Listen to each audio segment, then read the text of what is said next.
Congratulation, first India achievements मिला है आपको, उसके लिए thank you very much Sunil ji. ये शुरुआत कैसे हुई आपकी? मेरी शुरुआत जब पहली बार पावर लिफ्टिंग खेलने गई तो मेरा पहली बार में ही मेडल लग गया था। जब मैं जिम में एंटर की तो जहाँ पे वो लड़के थे ना, तो उनको मुझ पे ऐसे विश्वास नहीं था कि ये हमें ऐसे हेल्प भी कर देगी। उनको लगेगा कि ये लड़की कहाँ हेल्प करेगी भाई। बहुत सारी वुमेन्स बोलती रहती है मेरी कमर में चनक आ गई, स्लिप डिस्क हो गया है, बैक का पेन है। Most of the Indian women. Rajasthan में भी आप पहली लेडी हैं जिनकी फिट लीग इक्विपमेंट्स कंपनी है, जिनकी आप सीईओ हैं। फिट लीग इम्पोर्ट करने का जो मेरा पर्पस था ना कि वुमेन अगर वेट लिफ्टिंग करती है तो उनकी बॉडी जो है मर्दों जैसी हो जाती है। क्या ये सच है या झूठ? नहीं, this is basically a myth. एक आदर्श फिटनेस रूटीन के लिए इंसान को अपने खाने में क्या क्या ऐड करनी चाहिए? सबसे पहले तो जो बेसिक सवाल अगर मैं बोलूँ कि मुझसे सबसे ज़्यादा पूछा जाता है वो ये पूछा जाता है कि मैम हम कितने दिनों में पतले हो जाएंगे। जो लोग फिटनेस शुरू नहीं कर पा रहे हैं, बहाने बनाना है, बहाने बनाने की मतलब एक मेरी बहुत ही आइडल वुमेन है, दैट इज रानी लक्ष्मीबाई। क्या बहुत ज्यादा हेल्दी खाने से भी कुछ नुकसान हो सकता है? हेल्दी खाने से जो सबसे बड़ा जो नुकसान है ना, मुझे लगता है कि वो जो क्या आपको कभी ऐसा महसूस हुआ कि फिटनेस छोड़ देनी चाहिए? हाँ, मुझे एक बार ऐसा लगा था, पर मैं फिटनेस एक महंगा शौक है, ऐसा काफी लोगों का मानना है। देखो, हेल्थ महंगा शौक नहीं है। मुझे लगता है हॉस्पिटल का बेड बहुत महंगा शौक है। फिटनेस के मोटिवेशन में एक लाइन बोलना चाहूंगी, देखो आपकी जिंदगी में 1000 प्रॉब्लम हो सकती है, पर ये सारी प्रॉब्लम्स पता है कब खत्म हो जाएंगी?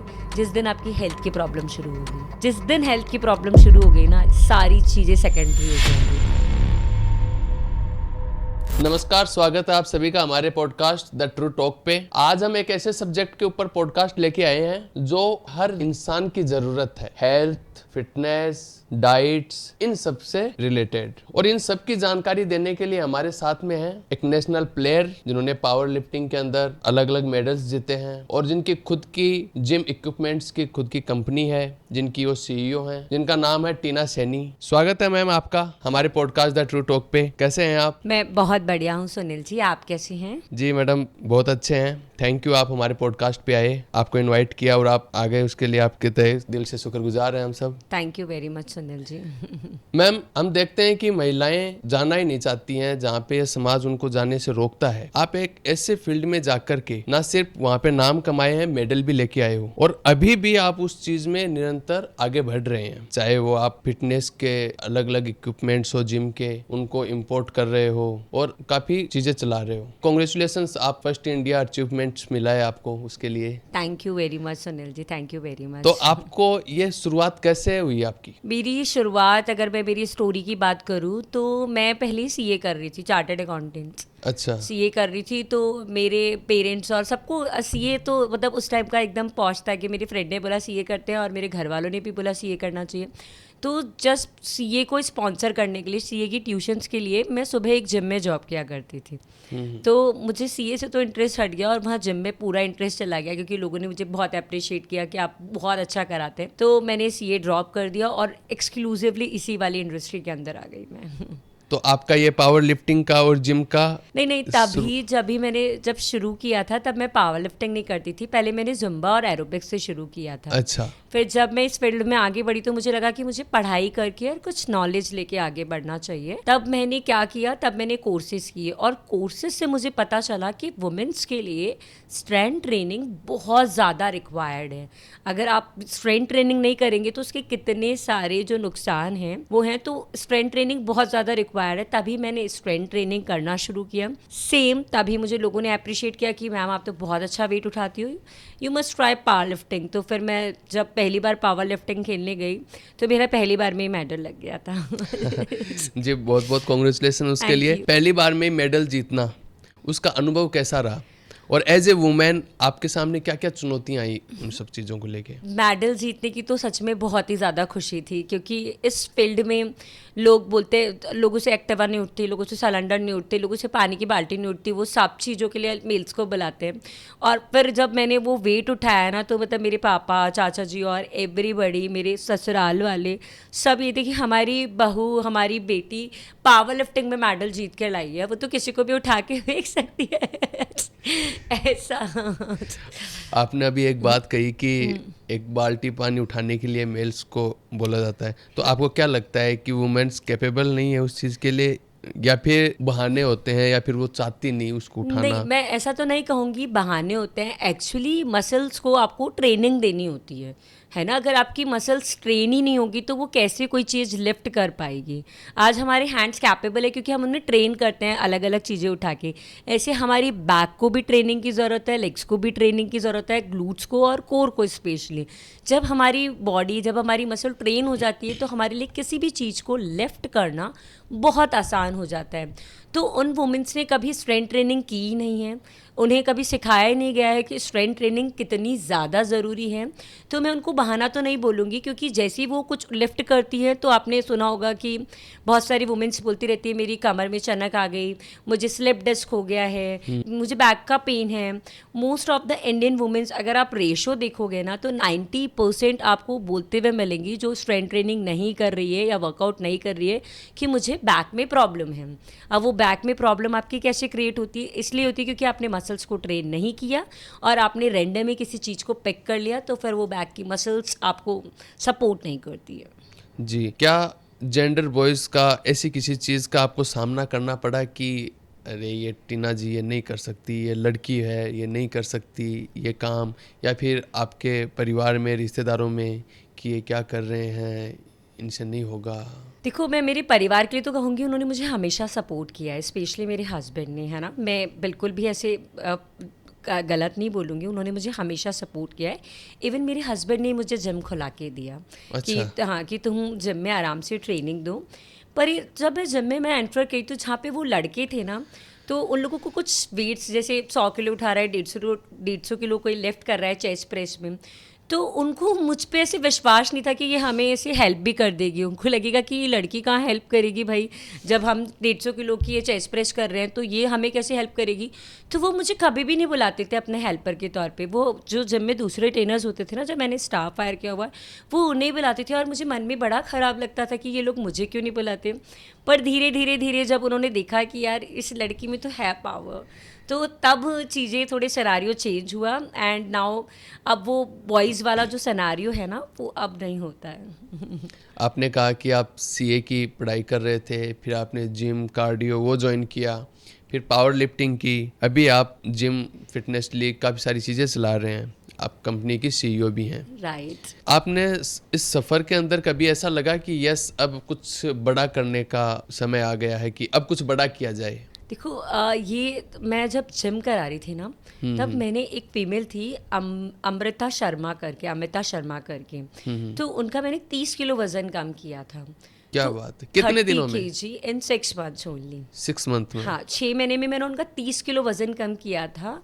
और वो मेरे सामने आकर रोने लगी कि आपने मेरी ज़िंदगी बदल दी, आप मेरे भगवान हो, है ना। और वो मेरे लिए कुछ बैंगल्स लाई थी ग्रीन कलर की, आई स्टिल रिमेंबर, आज से 7-8 साल पहले की बात है। और वो मेरी पहली क्लाइंट थी जिन्होंने मुझे इसे भगवान का दर्जा दिया। तो तभी मुझे लगा कि यार मैं बहुत अच्छी इंडस्ट्री में हूँ, तो मुझे इस इंडस्ट्री को बहुत आगे लेके जाना चाहिए। मैं आज एक की हेल्प कर रही हूँ, मैं लाखों की हेल्प करूँगी तो मुझे खुद में कितना कॉन्फिडेंस फील होगा। तो वो जो पल था ना, वो मैं कभी भूल नहीं सकती। तो वो पल मुझे अभी तक याद है। आपने कहा कि आप इस तरीके से, आपको उन्होंने भगवान का दर्जा दिया और अब आप लाखों लोगों की मदद करना चाहते हैं, लेकिन एक वुमेन, महिला होने के नाते आपको ऐसा लगता है कि हमें शायद इन चुनौतियों का सामना करना पड़ रहा है, एक वुमेन होने के नाते? वुमेन होने के नाते जो अभी का एरा है ना सोनल जी, कि पहले वुमेन्स को बड़ा प्रॉब्लम फेस करना पड़ता था सब चीज़ों के लिए। पर मैं मेरी इंडस्ट्री की बात करूँ या किसी की भी बात करूँ, हमारी इंडस्ट्री में प्रॉब्लम ये है कि लड़कियाँ बहुत कम हैं। अगर ट्रेनर मान लो या जिम ओनर्स मान लो, अगर 100 लड़के हैं ना तो 10 ही लड़कियां हैं। राजस्थान में भी आप पहली लेडी हैं जिनकी फिट लीग इक्विपमेंट्स कंपनी है, जिनकी आप सीईओ हैं। फिट लीग इम्पोर्ट करने का जो मेरा जो पर्पस था ना, कि सब लोग अलग अलग तरीके के इक्विपमेंट्स यूज़ कर रहे थे, इक्विपमेंट्स की क्वालिटी इतनी बेटर नहीं थी। और आई वॉन्ट टू कि मैं पूरे इंडिया के अंदर हम लोग कुछ ना कुछ करें, ये सारे इंडिया वाले हमें जाने, तभी वे स्टार्ट। और कोविड के टाइम पे स्पेशली हमने सोचा कि जब हमारे पास अलाइन होने लग गया ना कि सर इक्विपमेंट्स चाहिए, मैम इक्विपमेंट्स चाहिए, तब हमने हमारा ये जो फिट लीग वाला है ये हमने लॉन्च किया। महिला और पुरुष के क्लाइंट्स होते हैं, उनमें आप क्या डिफरेंस देखते हो? आपके पास जो फीमेल क्लाइंट्स भी आते हैं, मेल क्लाइंट्स भी आते हैं, फीमेल्स जो होती हैं वो बेसिकली कार्डियो करना पसंद करती है, और मेल्स जो होते हैं वो अपनी बॉडी बनाने पे ज़्यादा प्रेफर करते हैं कि हमारी मस्कुलर बॉडी बन जाए। पर अकॉर्डिंग टू मी, मेल्स और फीमेल्स दोनों को बॉडी बनाने और वेट कम करने से ज़्यादा फोकस हेल्दी लाइफस्टाइल और हेल्दी जो आपकी बॉडी है उसकी तरफ ध्यान देना चाहिए। फीमेल्स को कार्डियो से स्विच होकर स्ट्रेंथ ट्रेनिंग पे जाना चाहिए, और मेल्स अगर सोच रहे हैं कि उन्हें बॉडी बनानी है, मस्कुलर दिखना है, इंस्टेड ऑफ दैट, और वो वर्किंग है कॉर्पोरेट्स में या किसी भी जगह, तो उन्हें एक हेल्दी बॉडी की ज़्यादा रिक्वायरमेंट है। आपने कहा कि फीमेल्स अपने कार्डियो पेन पे ध्यान देती हैं, लेकिन एक ऐसा सुनने में आता है कि वुमेन अगर वेट लिफ्टिंग करती है तो उनकी बॉडी जो है मर्दों जैसी हो जाती है। क्या ये सच है या झूठ? नहीं, this is a basically a myth. Females की बॉडी में एस्ट्रोजन होता है हार्मोन, और मेल्स की बॉडी में टेस्टोस्टेरोन हार्मोन होता है। जब हम लोगों की बॉडी में हार्मोन से सिमिलर नहीं है तो बॉडी मस्कुलर दिख ही नहीं सकती है। पर जब फीमेल्स वेट ट्रेनिंग या स्ट्रेंथ ट्रेनिंग करती है तो उनकी बॉडी टोन्ड हो जाती है, पर वो मर्दों की जैसी बिल्कुल नहीं दिखती अनलेस अनटिल वो लोग हार्मोन्स अपनी बॉडी के अंदर इंजेक्ट ना कर पाए। अच्छा, उन लड़कियों को या अभी जो युवा लड़कियां हैं जो इस इंडस्ट्री में अपना करियर बनाना चाहती हैं, वेट लिफ्टिंग हो या फिटनेस हो, उनको आप क्या सलाह देना चाहेंगी मैं फ्यूचर को उन्हें लेकर? सलाह देना चाहूँगी कि इस इंडस्ट्री में बहुत अच्छा स्कोप है, और स्कोप के साथ साथ तो ब्यूटीफुल थिंग इज़ दैट कि आप अपनी बॉडी को हेल्दी रख पा रहे हैं, आप फिट रह पा रहे हैं, और उसके भी आपको पैसे मिल रहे हैं। इससे अच्छी बात और क्या हो सकती है। लेडीज को योग और फिटनेस में कुछ सावधानियां रखने की ज़रूरत होती है? अगर हम फिटनेस की बात करें, स्ट्रेंथ ट्रेनिंग की, तो ऑब्वियसली आपको सही पोस्चर में वर्कआउट करना चाहिए, क्योंकि पोस्चर बहुत मैटर करता है कि आपकी इंजरी के चांसेस कम हो जाए। और योग में तो मैं बोलूँगी कि आप योग आपकी फ्लेक्सिबिलिटी के लिए होता है, तो आप अपनी फ्लेक्सिबिलिटी पे ध्यान दे सकते हैं और मेडिटेशन कर सकते हैं। इनमें सावधानी नहीं, आपको रेगुलर बेसिस पे बस ये एक्टिविटीज़ अपनी करनी चाहिए। आपने बताया योगा तो मोस्टली मॉर्निंग में ही करते हैं सभी और वही बेस्ट होता है। नहीं, ऐसा बिल्कुल सही नहीं है। आप कोई भी वर्कआउट और योगा जब आपको टाइम मिले तब कर सकते हैं, क्योंकि कोई ज़रूरी नहीं है, किसी का रात का स्केड्यूल है वो मॉर्निंग में कर ही नहीं सकता, किसी की मॉर्निंग की जॉब है तो वो कर ही नहीं सकता। और तो हमें 24 घंटे में जब भी हमारी हेल्थ के लिए टाइम मिले तो टाइम निकाल के करना ज़रूरी है। टाइम की स्पेसिफिकेशन मैं किसी को भी नहीं दूंगी कि किस टाइम आपको वर्कआउट करना चाहिए। जब आप अपनी कंसिस्टेंसी रख सके, रेगुलरिटी रख सके, तब आपको अपना वर्कआउट और योगा करना चाहिए। पर सुबह इसलिए अच्छा होता है क्योंकि हेल्दी और फ्रेश एयर होती है, तो हमें माइंड को पीस मिलती है। कुछ लोगों का मानना है कि सुबह करना ज़्यादा बेहतर होता है, शाम को करना कम बेहतर होता है, तो इसके बारे में कुछ नहीं, मैंने बताया ना कि आपको जैसा कंफर्टेबल, जो भी आपका टाइम है उसके अकॉर्डिंग आप इसको एडजस्ट कर सकते हैं। और अकॉर्डिंग टू साइंस देखा जाए तो शाम को वर्कआउट करना ज़्यादा बेटर रहता है, क्योंकि हमारी बॉडी एक हार्मोन्स रिलीज करती है। एक होता है कार्टिसोल, दूसरा होता है ग्रोथ हार्मोन। तो जैसे हम जब सुबह उठते हैं तो हमारा ग्रोथ हार्मोन पीक पे होता है और कार्टिसोल डाउन होता है, तो हम शाम को जब वर्कआउट करते हैं तो हमारा ग्रोथ हार्मोन फिर से स्पाइक हो जाता है। एक आदर्श फिटनेस रूटीन के लिए इंसान को अपने खाने में क्या क्या ऐड करनी चाहिए? सबसे पहले तो फ्रूट्स और वेजिटेबल्स हम सुनते ही आ रहे हैं, अच्छा पानी, और 3 चीज़ें, कार्बोहाइड्रेट्स, प्रोटीन और फैट, तीनों का कॉम्बिनेशन आपको अपनी डाइट में ऐड करना चाहिए। कार्बोहाइड्रेट में अगर हम देखा जाए तो चावल आ गए हमारे, चपाती आ गई, ओट्स आ गए, ये कुछ चीज़ें आ गई। प्रोटीन्स में हमारे आ गया अंडा आ गया, पनीर आ गया, चिकन आ गया। प्रोटीन्स के बाद अगर हम फैट पे जाते हैं तो तेल, घी, नट्स, सीड्स, ये सारी हमारी फैट के अंदर आ जाती है। तो इन सब के कॉम्बिनेशंस को बना के जो भी आपका BMR है, बेसिक मेटाबॉलिक रेट, और जो भी आपका एनर्जी एक्सपेंडिचर है, उसके अकॉर्डिंग आपको इसकी बैलेंस डाइट लेनी चाहिए। अच्छा, एक वजन कम करने के लिए और मसल्स बनाने के लिए डाइट का कितना बड़ा योगदान होता है? अगर डाइट का योगदान देखिए तो हमारी इंडस्ट्री में इसको 80:20 बोला जाता है, कि 80% डाइट का रोल होता है, 20% वर्कआउट का रोल होता है। तो क्योंकि बिना डाइट के आपकी बॉडी बिल्कुल रिस्पॉन्ड नहीं करेगी, तो इसी का ही योगदान होता है वजन कम करने में। एक काफ़ी ये मिथ्स है, झूठ है, मैं आपसे जानना चाहूँगा कि काफ़ी लोगों का ये मानना भी है कि हेल्थी डाइट्स काफ़ी महंगी होती है, अफोर्डेबल नहीं होती है एक आम इंसान के लिए। तो एक हेल्थी डाइट क्या है? हेल्दी डाइट महंगी होती है तो फिर आप हॉस्पिटल्स में जाते हो, उसको क्या कहोगे? हाँ जैसे आप हॉस्पिटल्स में एंटर करते हो तो आपकी आपने जो 5-6 साल आपने जो डाइट में लगाएंगे ना, उतना वो एक बार में पैसे ले लेते हैं आपसे। तो I think most expensive is hospital bed instead of healthy diet. तो डाइट कभी भी महंगी नहीं होती, क्योंकि आप उसको अपने ऊपर लगा रहे हो, अपनी बॉडी के ऊपर लगा रहे हो। इसके ऊपर मैं आपको एक छोटी सी एक स्टोरी बताना चाहूँगी, है ना जी। कि एक बंदर होता है, उसके सामने 2 चीज़ें रखी हुई हैं, एक बनाना है एक तरफ और एक तरफ पैसे हैं। तो आजकल की जो जनरेशन है वो क्या कर रही है, वो बनाना के पीछे भाग रही है, जो उनको पता है कि हाँ भाई ये है, और उनको पता नहीं है कि पैसों से बहुत सारे बनानास खरीदे जा सकते, राइट। तो हमारी जनरेशन भी यही कर रही है कि वो लोग भाग रहे हैं कि पैसों के पीछे। भाई हेल्थ है तो सब कुछ वापस आ जाएगा, हेल्थ ही नहीं है तो फिर कुछ भी नहीं है। तो ये एक छोटी सी स्टोरी है। आपके पास में काफ़ी सारे क्लाइंट्स आते होंगे, अलग अलग मेल फीमेल, कुछ बुजुर्ग क्लाइंट्स भी आते होंगे जो फिटनेस के लेके काफ़ी जागरूक रहते हैं। काफ़ी लोग हैं जो 70 ईयर्स तक भी फिट रहते हैं। हाँ हाँ। तो उनके मोस्टली सवाल क्या होता है, किस प्रकार के क्वेश्चंस होते हैं? जो बेसिक सवाल अगर मैं बोलूँ कि मुझसे सबसे ज़्यादा पूछा जाता है, वो ये पूछा जाता है कि मैम हम कितने दिनों में पतले हो जाएंगे उन लोगों को मेहनत करने से पहले रिजल्ट चाहिए होते हैं कि हम कितने दिन में पतले हो जाएंगे। बट हम लोग कैसे बता सकते हैं, क्योंकि हमें पता ही नहीं है आपकी बॉडी का सिस्टम क्या है, आपने कितनी बार क्रैश डाइट की हुई है। तो ये सब चीज़ें हमें पता ही नहीं है, तो हम आपको at the time of registration ये भी नहीं बता सकते आप कितने दिनों में पतले हो जाएंगे। At least join gym for 3 months. वैसे तो इट्स योर लाइफस्टाइल, आपको हर दिन वर्कआउट करना चाहिए, चाहे आप पार्क में जाएं, चाहे आप योगा करें, चाहे कोई स्पोर्ट्स एक्टिविटी खेलें, तो ये सब कुछ तो ज़रूरी है। पर अगर आपको ऐसे पतला ही होना है तो 3 महीने एटलीस्ट किसी भी जिम को या किसी भी ऑर्गेनाइजेशन को दीजिए। 10 दिन, 15 दिन या 1 महीने में कोई जादू नहीं होने वाला है। आपने बताया कि सबसे ज़्यादा पूछे जाने वाला सवाल है कि पतले कैसे होते हैं, लेकिन काफ़ी सारे ऐसे लोग हैं जो पहले से पतले हैं और जो मोटा होना चाहते हैं, हेल्थी होना चाहते हैं। इसके लिए भी कुछ उपाय है?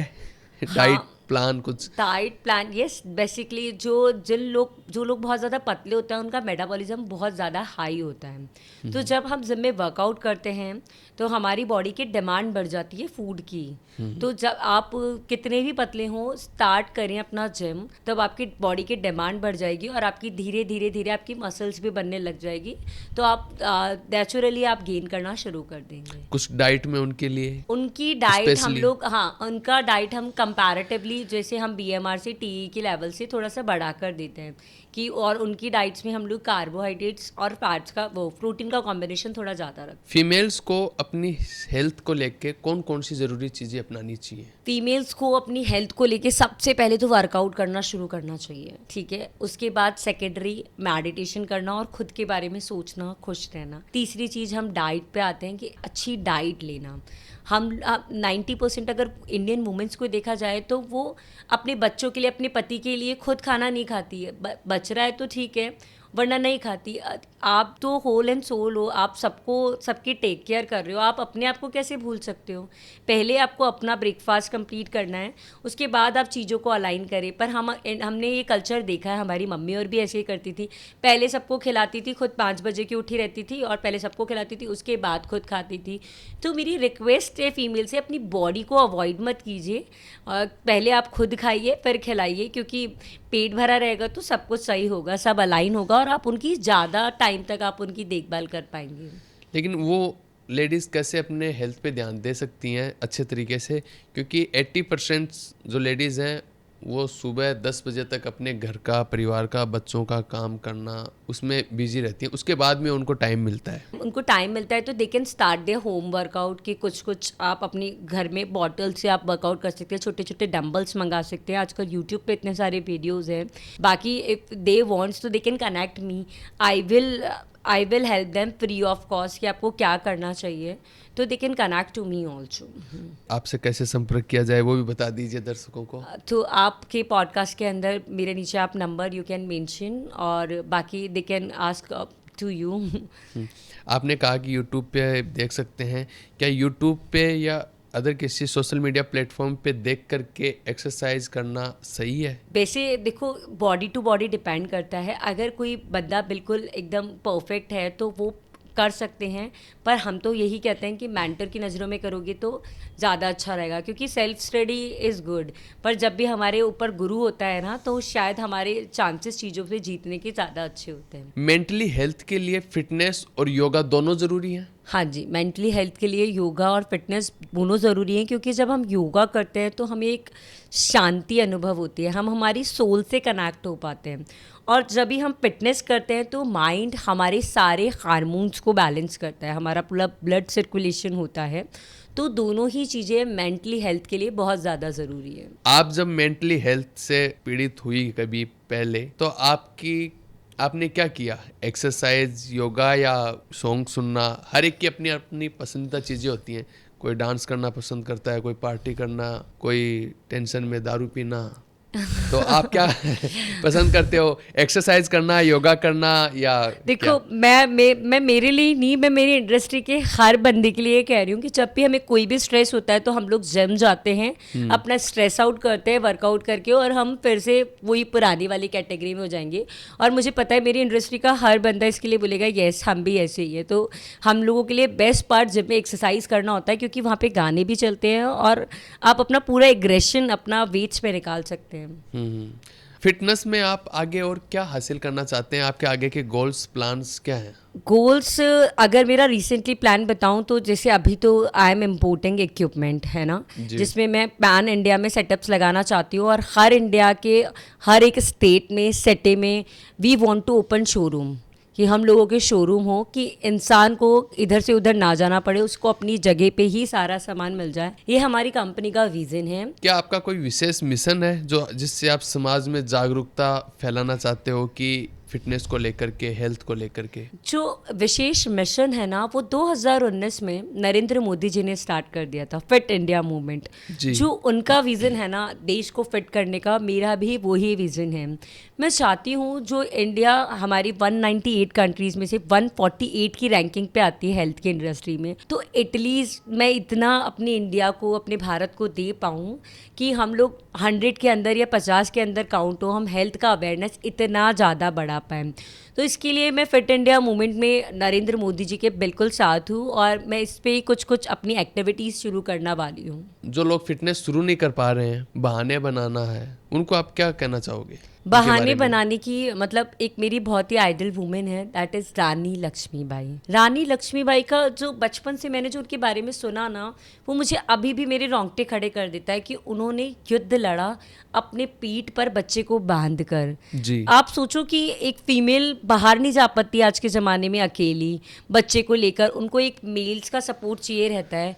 तो रानी लक्ष्मीबाई उस ज़माने में फ़ाइट करने चली गई। तो लोग एक्सक्यूज़ दे रहे हैं, मुझे ऐसा लगता है ज़िंदगी में लड़कियां कुछ भी कर सकती है, तो स्टॉप कीजिए एक्सक्यूज़ देना। जब वो कुछ भी कर सकती है तो हम कुछ भी कर सकते हैं, बच्चों के साथ भी, फैमिलीज़ के साथ भी, सब चीज़ों के साथ। जी बिल्कुल। लोगों की लाइफस्टाइल में बदलाव लाने के लिए हेल्थ और फिटनेस को रिलेटेड आपको क्या लगता है कि सरकार को कैसे कदम उठाने चाहिए, कि कुछ ऐसी मुहिम छेड़नी चाहिए?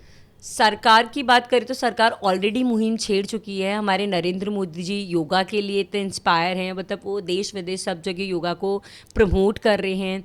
दूसरी बात, उन्होंने फिट इंडिया एप्लीकेशन बनाई है। तो मैं चाहती हूँ कि जितने भी लोग मुझे सुन रहे हैं, नरेंद्र मोदी जी ने जो फिट इंडिया ऐप को इंट्रोड्यूस किया है, तो आप वहाँ जाके एनरोल कीजिए, अपने स्टेप्स काउंट कीजिए, अपनी डाइट्स लीजिए। आपके लिए इतनी ईजी चीज़ें, हमारी गवर्नमेंट इतनी सारी चीज़ें कर रही है, तो हमें उनको अप्रोच करना चाहिए। जी बिल्कुल, नरेंद्र मोदी जी ने बहुत अच्छी मुहिम छेड़ी है। वो खुद भी बहुत एनर्जेटिक हैं, बहुत एक्टिव हैं, और इस उम्र में भी इतना ज़्यादा काम कर रहे हैं। लेकिन दिक्कत एक जगह आती है कि काफ़ी सारे नेता और भी हैं जो सिर्फ एक दिन योगा डे के दिन आते हैं, फ़ोटो खिंचवाते हैं, ओह माय गॉड, और फिर उसके बाद में वो योगा करते नहीं कभी भी, और समझ नहीं आता कि वो योगा डे के दिन फ़ोटो खिंचवा के चले जाते हैं और तो फिर एक साल बाद आते हैं। ऐसा सिर्फ सब लोगों के साथ ही है। मैंने बहुत सारे, हम सेलिब्रिटीज़ की बात करें, नेताओं की बात करें, तो सिर्फ योगा डे के दिन सब जागरूक हो जाते हैं, बाकी के 364 दिन सब लोग सोते रहते हैं। पर जैसे नरेंद्र मोदी जी हैं, वैसे हम लाखों हम लोग ट्रेनर्स, हम लोग जिम वाले ये चाह रहे हैं कि हम ज़्यादा से ज़्यादा लोगों को फिट रखें, तो मैं आपको श्योर कर देती हूँ इस चीज़ के लिए, आने वाले 5 साल के बाद में हर नेता, हर डॉक्टर, हर स्कूल टीचर, हर कॉर्पोरेट का व्यक्ति सब फिट होंगे। ये मैं आज इस ब्रॉडकास्ट में बोल रही हूँ, और 5 साल बाद हम शायद दोबारा ऐसे बैठे तब हम बात करेंगे कि हाँ, हमने वो चेंजेस लेकर आए हैं। आपकी पसंदीदा चीज़ों के बारे में सवाल पूछना चाहूँगा। आपका पसंदीदा खाना क्या है? राजमा चावल। राजमा चावल। आपकी नज़र में सबसे फिट एक्टर कौन है बॉलीवुड में? फिट एक्टर ऐसे ऑलमोस्ट सारी एक्टर्स अपने आप को इंडस्ट्री में रखने के लिए सभी फिट है, पर Disha Patani I love. Disha Patani. Right. And male actor? Male actor में सिंस चाइल्डहुड मेरे अक्षय कुमार बहुत फेवरेट रहे हैं, और वो बिल्कुल। फिटेस्ट भी हैं। right? खिलाड़ी हैं वो तो, बिल्कुल हैं। आपकी नज़र में सबसे फिट पॉलिटिशियन कौन है? मेरी नज़र में सबसे fit politician the beautiful lady दिया कुमारी जी। दिया कुमारी जी। राइट, वो पॉलिटिशियन लगती राजकुमारी ही जी। नहीं है। राइट, नाम में ही राजकुमारी है उनके। जी, वो खुद वो है बहुत politician, fit but रहती है। राइट। पॉलिटिशियन से बिल्कुल अलग ही रुतबा है उनका। मेल्स में, पॉलिटीन मेल्स में मैं नरेंद्र मोदी जी के अलावा मुझे कुछ नहीं दिखता। आई एम अच्छी बात। Die hard fan of Narendra Modi ji. Cricket में इनमें इंटरेस्ट रखते हैं आप? क्रिकेट में मैं इंटरेस्ट रखती हूँ, मेरा बेटा और मेरे हस्बैंड देखते हैं, तो बस इतना ही इंटरेस्ट है। सबसे फिट प्लेयर क्रिकेट में आपको कौन लगता है? विराट कोहली। विराट कोहली, बिल्कुल सभी के फेवरेट हैं वो। आईपीएल में आपकी फेवरेट टीम? अभी आईपीएल चल रहा है। देखो, मैं ऐसे क्रिकेट लवर नहीं हूँ, as I already told you, Yes. But because I am from Rajasthan, तो मैं Rajasthan royal is my favourite. Rajasthan royal. Right, क्योंकि उनके 1-2 मैचेस भी मैंने स्टेडियम में देखे हैं। जब आईपीएल स्टार्ट हुआ, जो आईपीएल के इतिहास का पहला आईपीएल राजस्थान रॉयल्स ने जीता था, और आई होप कि इस बार भी जीते। यस। जैसा आपने अभी पहले बताया था कि आपकी इंडस्ट्री में, या कहें कि फिटनेस इंडस्ट्री में, खाने का महत्व 80% बताया आपने, और बाकी 20%। तो मैं अब आपसे खाने से रिलेटेड ही कुछ चीज़ें पूछना चाहूँगा जो आज हर घर की ज़रूरत हो चुकी है। जैसे डायबिटीज़, काफ़ी सारे पेशेंट्स हर घर में मिलते हैं। डायबिटीज़ में कुछ ऐसा है जिसमें हमें खाने पे ध्यान देना चाहिए, जिससे बचने के लिए विशेष तौर देखो, पे? अगर डायबिटीज़ टाइप 2 की अगर हम बात करें तो that is a lifestyle disorder, है ना, या फिर बीपी या कोई भी थायराइड, ये सारी जो बीमारियां भी एक्सट्रीम हो रही हैं वो सारी लाइफस्टाइल डिसऑर्डर हैं। अगर आप अपने आप को डायबिटीज़ से, आपको अपना डायबिटीज़ कंट्रोल रखना है, तो पहली इन्फॉर्मेशन, आप अपना वर्कआउट शुरू कीजिए आज ही की तारीख में। चाहे आप अपना वॉक कर सकते हैं, योगा कर सकते हैं, या कुछ भी कर सकते हैं, कोई भी फिजिकल एक्टिविटी। तो पहली चीज़, आप अपने 10,000 स्टेप्स या फिर वर्कआउट शुरू कीजिए। सेकेंड चीज़, आप अपनी डाइट को कंट्रोल खाइए, ताकि जिससे आपका इंसुलिन स्पाइक ना हो। और आपको एक वीगन डाइट अभी बहुत कल्चर में चल रही है, ट्रेंड में चल रही है, तो जितने भी डायबिटिक टाइप 2 पेशेंट्स हैं, they can start their vegan diet. Vegan diet को अगर आप गूगल पे सर्च करेंगे तो वो आ जाएगी DIP डाइट। आप DIP की डाइट के नाम से भी वीगन डाइट को सर्च कर सकते हैं, all the diabetes patients. Okay. आजकल लोग स्किन्स के लिए काफ़ी अलग अलग प्रोडक्ट्स को यूज में ले रहे हैं, बालों के लिए अलग अलग प्रोडक्ट्स को। तो इन स्किन, बालों के लिए भी कुछ डाइट में ऐड किया जाए जिससे खाने से अच्छा देखो, हो? हमारी भारत की बात बोले ना, तो भारत की डाइट के अंदर प्रोटीन है ही नहीं, और इसलिए यहाँ एजिंग बहुत फास्ट होती है ना। अच्छा। अगर हम हमारी डाइट के अंदर प्रोटीन ऐड करेंगे अच्छी लेवल पे, I am not promoting any kind of protein powders, मैं ये कह रही हूँ कि आप नेचुरल भी अगर अपनी डाइट में प्रोटीन ऐड करेंगे ना, तो आप डेफिनेटली आपको हेल्दी स्किन मिलेगी, हेल्दी हेयर्स मिलेंगे। आप जितनी भी सेलिब्रिटीज़ हैं उन्हें देख सकते हैं। इवन मुझे भी बहुत सारे लोग बोलते हैं कि मैम आप इतने बड़े लगते नहीं हो, तो the all magic of proteins only. एक मिथ ये भी है कि रात को ज़्यादा खाने से वजन बढ़ता है। Yes, exactly. जैसे हम सबका वर्क टाइम होता है ना, वैसे हमारी पैनक्रियाज का, हमारे डाइजेस्ट सिस्टम का भी एक टाइम होता है। तो हम लोगों की जो विंडो होती है ना, अकॉर्डिंग टू साइंस या फिर अकॉर्डिंग टू, मतलब हम आयुर्वेदा या नेचुरोपैथी, किसी भी अकॉर्डिंग हम कह सकते हैं, 8 to 8 होती है। सुबह 8 बजे खाना शुरू करो और रात के 8 बजे आप कुछ मत खाओ, क्योंकि उसके बाद आपकी बॉडी, आपके पैनक्रियाज, आपका सिस्टम डाउन हो जाता है और उन्हें प्रेशर लगाना पड़ता है चीज़ों को डाइजेस्ट करने के लिए। लेकिन आपने बताया कि शाम को एक्सरसाइज करना अच्छा होता है, तो उसके बाद में खाना? मैंने बताया कि शाम को आप वर्कआउट कर रहे हैं, इन केस कि आप कोई काम कर रहे हैं तो आप शाम को भी वर्कआउट कर सकते हैं, और शाम का मतलब है 4 बजे से लेकर 6 बजे तक, और 8 बजे बाद आप लोगों को अगर आप अवॉइड कर सकते हैं तो आप खाना अवॉइड कीजिए। एक अच्छा डाइट प्लान क्या है आपके अनुसार सुबह से शाम तक का? आप ऐसे ये तो वेरी करता है पर्सन टू पर्सन की किसका क्या कैलोरी इनटेक है, किसका क्या एक्सपेंडिचर है, कौन क्या वर्कआउट करता है, किसका क्या प्रोफेशन है। अगर मैं बहुत पुराने टाइम पे जाऊंगी ना, तो जो पुराना सिस्टम है ना, पुराना सिस्टम उन लोगों ने कैसे डाइट डिवाइड कर रखी थी कि जो बहुत ज़्यादा बैठा रहता है, जैसे बामन है ना, तो बामन को हम लोगों ने फ्रूट्स और ये बिल्कुल वेजिटेरियन डाइट दे रखी थी। अब जो है जो बाहर काम करते हैं खेतों पे और ये, तो इन लोगों को हमने थोड़ा सा इसमें ऐड ऑन कर रखा था। और जो राजपूत है जो बाहर जाके फाइट कर रहे हैं वो चिकन वगैरह सब कुछ खाते थे, तो सेम। पर अब जो हमारा कल्चर है उसके अंदर राजपूत सोल्जर भी है, बामन सोल्जर भी है, या फिर हमारा 90% जो भी है रहा है कॉर्पोरेट कल्चर है, सबका सेटिंग है। तो हमको हमारा जो एनर्जी एक्सपेंडिचर है उसके अकॉर्डिंग ही हमें डाइट लेनी चाहिए। तो मैं एग्जैक्टली डाइट तो नहीं बता पाऊंगी, पर मैं ये बोल पाऊंगी कार्बोहाइड्रेट, प्रोटीन और फैट्स तीनों का बैलेंस डाइट होना इज वेरी इंपॉर्टेंट। आपके अनुसार हर व्यक्ति के लिए अलग अलग डाइट प्लान होना चाहिए या फिर सबके लिए एक ही होता है? सबके लिए अलग अलग होना चाहिए, कोई एक दूसरे का फॉलो नहीं कर सकता डाइट प्लान। क्योंकि अगर एक बंदा 5 घंटे सो रहा है, दूसरा 7 घंटे सो रहा है, एक 14 घंटे काम कर रहा है, एक 4 घंटे काम कर रहा है, तो दोनों की लाइफस्टाइल में डिफरेंस है, तो उनके डाइट प्लान्स भी अलग होने चाहिए। क्या ये शुगर और जंक फूड की आदत होती है जैसे ड्रग्स की होती है, लत होती है इन चीज़ों की? यस, ऐसा होता है कि बहुत सारे लोग हैं जिन्हें आदत होती है कि मैं स्ट्रेस में हूँ तो मुझे मीठा खाना है, मैं स्ट्रेस में हूँ तो मुझे ये जंक फूड खाना है। स्ट्रेस में आते ही, हार्मोन्स डाउन होते ही वो जंक फूड और मीठे की तरफ भागते हैं। तब तक उनका स्ट्रेस आउट नहीं होता है, वो उनको लगता है कि चॉकलेट खाने से ही उनका स्ट्रेस बर्स्ट होगा। पर ये चीज़ें हम 21 डेज़ की जो हैबिट है उससे हम डाउन कर सकते हैं। अगर हम सिर्फ कच्चा खाना खाएं, रॉ फूड्स, यही खाना खाना नुकसानदायक है या फायदेमंद? फायदेमंद है। हम पुराने आदिवासी टाइम से देख सकते हैं लोगों को, वो यही खाना खा रहे हैं, कच्चा खाना, जिसमें अपनी बॉडी के मल्टीपल में अपने फ्रूट्स आ गए, वेजिटेबल्स हो गए, बॉडी अपने आप डाइजेस्ट कर देती है। तो ये फायदेमंद है।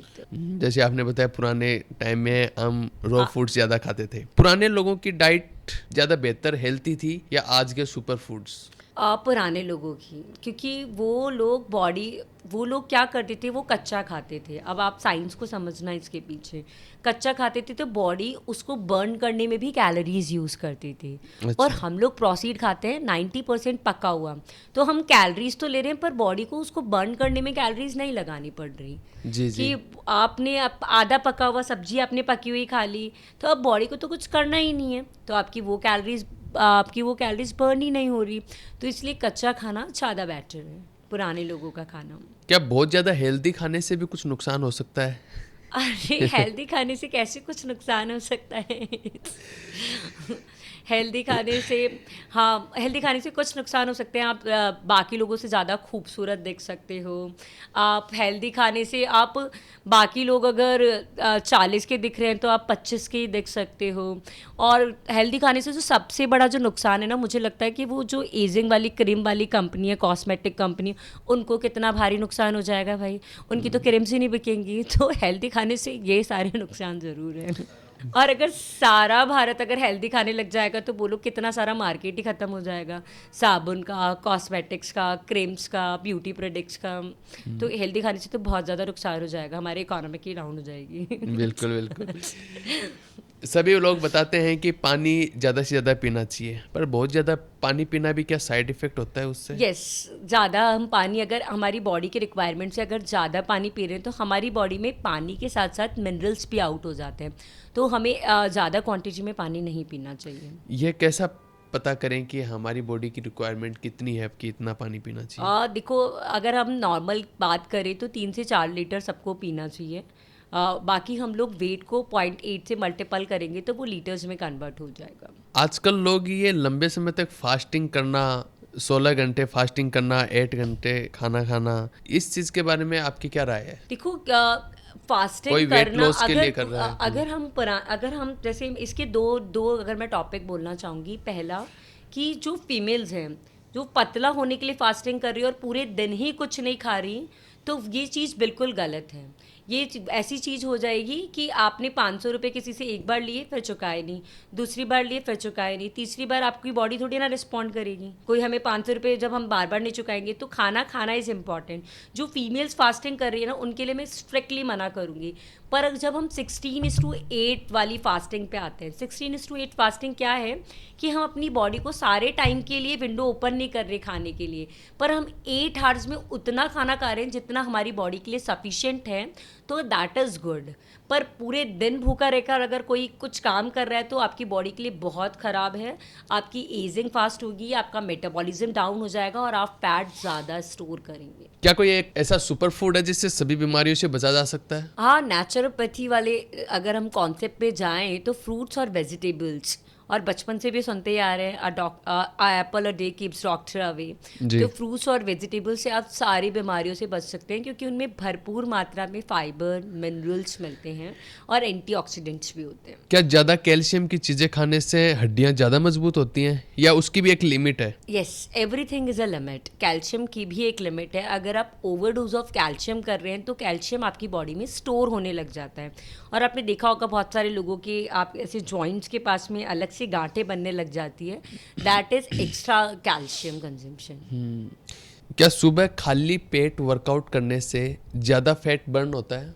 खाली पेट वर्कआउट करने से हमें स्ट्रेंथ थोड़ी सी कम रहती है। अगर हम कुछ खाकर वर्कआउट करेंगे तो हम ज़्यादा अच्छा परफॉर्मेंस दे पाएंगे।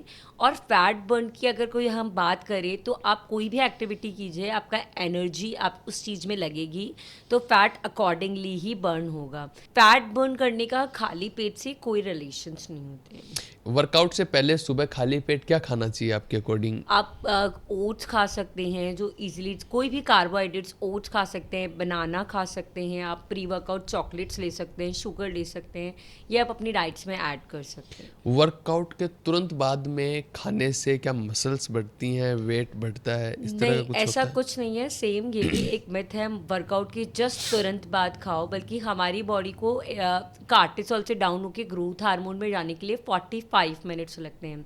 तो अकॉर्डिंग टू मी तो 45 मिनट्स बाद ही अगर आप अपना प्रोटीन इंटेक या कुछ भी खा रहे हैं, तब जाके आपकी बॉडी में। क्या एक्सरसाइज करने से दिमाग तेज होता है? यस, ऑफ कोर्स, एक्सरसाइज करने से दिमाग तेज होता है, क्योंकि एक्सरसाइज करने से आपका ब्लड सर्कुलेशन होता है, हार्मोन्स बैलेंस होते हैं, और ऑटोमेटिकली ये सब चीज़ें करने से, आपके हार्मोन्स बैलेंस रहने से आपका दिमाग तेज होता है। जिम जाने के लिए, फिटनेस के लिए सही उम्र क्या मिनिमम की? इस उम्र से पहले के बच्चों को नहीं करना चाहिए, इतनी उम्र के बाद में किया जा सके? जिम से आप लोग सब समझते क्या हैं? मैं समझाना चाहूँगी कि जब हम बहुत पुराने ज़माने में जाते हैं तो पहले के लोग क्या करते थे? हल जोतते थे, वो क्या कर रहे थे? वो जिमिंग कर रहे थे। कुएं से पानी निकालते थे, वो क्या था? वो जिमिंग था। चक्की पीस रहे थे, वो क्या था? वो सब जिमिंग था। रेगुलर चलते थे, खेतों तक जाते थे पैदल, वो ट्रेडमिल था। तो जिम आज का कल्चर नहीं है, बहुत पुराना कल्चर है। तो इसके लिए कोई एज लिमिट डिसाइड नहीं है। छोटा बच्चा भी कर सकता है और 60-70 साल का बूढ़ा भी कर सकता है, क्योंकि इसका कोई नुकसान नहीं है। इससे आपकी मसल बिल्ड हो रही है, आपकी बोन्स स्ट्रांग हो रही है, आपके लिगामेंट स्टैंडिंग सब स्ट्रांग हो रहे हैं। तो जिम का कोई एज नहीं है और जिम का कोई नुकसान नहीं है, और ये बहुत पुराने टाइम से ही चला आ रहा है। क्या आपको कभी ऐसा महसूस हुआ कि फिटनेस छोड़ देनी चाहिए? हाँ, मुझे एक बार ऐसा लगा था, पर मैं हारने वाले लोगों में से नहीं हूँ। मुझे एक बार लगा था कि यार कि क्या यार, रोज़ वर्कआउट करो, रोज़ परेशान हो जाओ। पर फिर मुझे लगा कि नहीं यार, यही तो इंडस्ट्री है जो मुझे आगे ले जा रही है। जिस इंडस्ट्री ने मुझे नाम दिया है, तो मैं इस इंडस्ट्री को कैसे छोड़ सकती हूँ? आई मेंट फॉर दिस ओनली। तो फिर मैं जब भी हारती हूँ, मुझे लगता है मैं 5-7 मिनट बाद अपने आप को दोबारा माइंड मेक कर लेती हूँ, नहीं, दिस इज़ माई इंडस्ट्री और मैं इसे कभी नहीं छोड़ूंगी। नहीं, बहुत अच्छा। क्या आपके परिवार के लोगों ने या अन्य आपके करीबी लोगों ने कहा कि ये इंडस्ट्री महिलाओं के लिए नहीं है, आप मत जाओ इसमें? हाँ, बहुत सारे लोगों ने बोला कि महिलाओं का इसमें करियर नहीं है। लोग गंदी नज़र से देखते हैं कि क्या ही ट्रेनर्स अंदर क्या ही करते होंगे, लड़कों को वर्कआउट कराना पड़ेगा एंड ऑल। सब ने कहा, बट आई ऑलवेज अवॉइड, क्योंकि मेरे हस्बैंड मेरे साथ थे हमेशा, तो मुझे फिर लोगों से फ़र्क नहीं पड़ा उन सब चीज़ों में। अगर आपको अपने जीवन का सबसे कठिन समय फिर से जीना पड़े तो क्या आप उसे वैसे ही अपनाएंगी या कुछ बदलना चाहेंगी? मेरा कठिन समय एक बार आया था, मेरे बिजनेस के अंदर बहुत बड़ा लॉस लगा था जी। और मैंने बहुत ही पॉजिटिविटी के साथ में अपनी पार्टनरशिप ब्रेक करी थी। मैंने और मेरे हस्बैंड ने अपने बहुत ही पॉजिटिविटी के साथ पार्टनरशिप ब्रेक की थी। वो शायद लाइफ का सबसे डिफ़िकल्ट मोमेंट था और मुझे लगता है कि वो मोमेंट हर किसी की लाइफ में आना चाहिए ताकि आपको अपनी स्ट्रेंथ, अपनी माइंड की स्ट्रेंथ और अपने अंदर कैपेबिलिटीज़ का पता चल चले। तो हाँ, मैं सेम तरीके से फिर से जीना चाहूँगी अगर मेरी ज़िंदगी में वो वाला मोमेंट आया तो। उसके बाद में ऐसा कौन सा लम्हा था जब आपको लगा कि आपने सही राह चुनी है? जब मुझे ना रोज़ मेरे जिम में जो लोग आते हैं, मेरे जो फ्रेंड्स हैं, वो मुझे रोज़ दिन में, मेरी एक फ्रेंड है अंजलि गाडिया, वो मुझे डेली सुबह ये बताती है कि यू आर डूइंग बेस्ट, तो बहुत अच्छा कर रही है। मुझे जिम के लोग बहुत अच्छा बताते हैं कि तुम बहुत अच्छा कर रही हो। तो मेरे लिए हर लम्हा ही ऐसा है कि मुझे लग रहा है कि मैं एक सही राह पे चल रही हूँ और ये इंडस्ट्री मेरे लिए ही बनी। क्या आपको लगता है कि महिलाएं अभी भी इस इंडस्ट्री में अंडररेटेड हैं? हाँ, मेरे को ये बिल्कुल लगता है कि महिलाएं निकलती ही नहीं है, क्योंकि शायद मुझे लगता है कहीं ना कहीं उनके अंदर वो फोबिया है कि यार ट्रेनर रहेंगे तो हमारी शादी में हम क्या बोलेंगे लोगों को। तो ये सारी प्रॉब्लम्स अभी भी लड़कियों को फेस करनी पड़ रही है। तो पर गाइस, एवरी फील्ड इज, कोई भी काम छोटा या बड़ा नहीं होता और हम अगर ट्रेनर हैं तो वी आर सेकेंड डॉक्टर्स। अगर सारे लोग हमारे पास आ जाएंगे तो डॉक्टर्स की इंडस्ट्री डाउन हो जाएगी। तो अपने प्रोफेशन को प्यार करो। अगर आपको सच में इंटरेस्ट है लोगों को वर्कआउट कराने में, खुद की बॉडी बनाने में, तो बेझिझक होके इस इंडस्ट्री के अंदर आओ, क्योंकि वी आर सेकंड डॉक्टर्स। जी जी। शादी के बाद में और माँ बनने के बाद में भी क्या महिलाओं को कंटिन्यू फिटनेस पे ध्यान देना चाहिए या छोड़ देना चाहिए? नहीं नहीं नहीं नहीं, क्यों? आप मुझे देखेंगे तो मेरे 2 बच्चे हैं, एक 11 साल की बेटी है श्री और मेरा बेटा है राम। श्री राम मेरे घर पर हैं, वो 6 साल का है। तो मैंने कभी भी उन लोगों के होने के बाद में अपना वर्कआउट नहीं छोड़ा, क्योंकि आफ्टर प्रेगनेंसी आप जितना जल्दी वर्कआउट शुरू करेंगे उतना जल्दी आपके हार्मोन्स बैलेंस हो जाएंगे। और आफ्टर प्रेगनेंसी तो आपको ज़्यादा ज़रूरत होती है वर्कआउट करने की, क्योंकि आपकी बॉडी से एक बच्चा निकल चुका है तो आपकी बॉडी में कितने मिनरल्स कम होंगे, कितनी स्ट्रेंथ कम हो चुकी होगी। तो जो आपको अगर जो दोबारा लाइफ देता है ना, वो होता है वर्कआउट। तो आफ्टर प्रेगनेंसी अगर आपका सी सेक्शन है तो आप 3 महीने बाद, और आपकी नॉर्मल डिलीवरी है तो आप 2 वीक के बाद अपना वर्कआउट शुरू कर सकते हैं। क्या उसके बाद में कुछ सावधानियां बरतने की ज़रूरत है? सावधानी मैं ऐसे कहूँगी कि आप ग्रेजुअली स्लो अपना वर्कआउट शुरू करें। आप अपने कंपाउंड मसल्स की 4 एक्सरसाइज करें, उसके बाद धीरे धीरे आप बढ़ाते जाइए। सावधानी यही है कि आप अपना पॉस्चर्स करेक्ट रखें ऑलवेज। फिटनेस एक महंगा शौक है, ऐसा काफ़ी लोगों का मानना है। इसको आप कैसे बदलना चाहेंगे? देखो, हेल्थ महंगा शौक नहीं है। मुझे लगता है हॉस्पिटल का बेड बहुत महंगा शौक है। Once you enter in a hospital, आप रजिस्ट्रेशन फीस, ये टेस्ट वो टेस्ट, अगर कोई अनफॉर्चुनेटली कोई वेंटिलेटर पे है तो लाख रुपए भी दे रहे हैं। तो महंगा शौक कैसे हो सकता है? अगर नॉर्मल से नॉर्मल जिम की भी बात करें तो सालाना 8,000 रुपये वो लोग चार्ज कर रहे हैं। तो 8,000 रुपये तो हम लोग रेस्टोरेंट के एक दिन के बिल पे खर्च कर सकते हैं। तो आप साल भर के लिए 8,000 रुपये क्यों नहीं खर्च कर सकते? अच्छा, काफ़ी लोग जो अच्छा दिखने के लिए बॉडी तो बना लेते हैं लेकिन डाइट में काफ़ी कॉम्प्रोमाइज करते हैं। वो डाइट के साथ में काफ़ी अनहेल्दी चीज़ें भी शामिल कर लेते हैं, जैसे स्मोकिंग, ड्रिंक। इसके बारे में आप कुछ कहना चाहेंगे? Yes, they all are very bad habits, क्योंकि ऊपर से अच्छा दिखने से ज़्यादा अच्छा है कि हम अंदर से हेल्दी हों। अगर आप सिगरेट ले रहे हैं, निकोटिन ले रहे हैं रेगुलर बेसिस पे, तो आपके लंग्स ख़राब हो रहे हैं। आप अल्कोहल ले रहे हैं तो आपके लीवर और किडनी डैमेज हो रहे हैं। तो इंटरनल स्ट्रॉन्ग होना, इंटरनल हेल्दी होना भी उतना ही ज़्यादा ज़रूरी है जितना आप आउटर हेल्दी हैं। आप अपने नाम के आगे कौन सा टाइटल देखना पसंद करेंगे? मैं अपने नाम के आगे मैं फिट इंडिया मूवमेंट की जो सबसे ज़्यादा लोगों को फिट करने वाली महिला का नाम का टाइटल लेना पसंद करूँगी, कि मेरा एक दिन नाम आया और स्पेशली नरेंद्र मोदी जी आके बोले कि आपने बहुत अच्छा काम किया। जी, आई होप ऐसा बहुत जल्द हो। Yes. फिटनेस को इसको लेके आप एक मोटिवेशनल स्पीकर भी हैं, तो कुछ मोटिवेट करना चाहेंगे, कुछ मोटिवेशन देना चाहेंगे दर्शकों को फिटनेस और अपने हाँ, मैं मुहिम के? मोटिवेशन में, फिटनेस के मोटिवेशन में एक लाइन बोलना चाहूँगी। देखो, आपकी ज़िंदगी में 1000 प्रॉब्लम हो सकती है। किसी को प्रॉब्लम है मेरी जॉब नहीं लग रही, किसी को प्रॉब्लम है कि मेरी बीवी मुझसे बात नहीं कर रही, मेरी शादी नहीं हो रही, किसी को क्या प्रॉब्लम है, 1000 तरीके की प्रॉब्लम है, किसी का बिजनेस नहीं चल रहा, सब कुछ है। पर ये सारी प्रॉब्लम्स पता है कब ख़त्म हो जाएंगी? जिस दिन आपकी हेल्थ की प्रॉब्लम शुरू होगी। जिस दिन हेल्थ की प्रॉब्लम शुरू हो गई ना, सारी चीज़ें सेकेंडरी हो जाएंगी। तो प्लीज़ अपनी हेल्थ पे ध्यान दीजिए ताकि आप सारी चीज़ों को अच्छे से कर। जी, बहुत बहुत धन्यवाद आपका हमारे पॉडकास्ट पे आने के लिए, और काफ़ी कुछ अच्छी इन्फॉर्मेशन शेयर की है आपने। धन्यवाद टीना जी।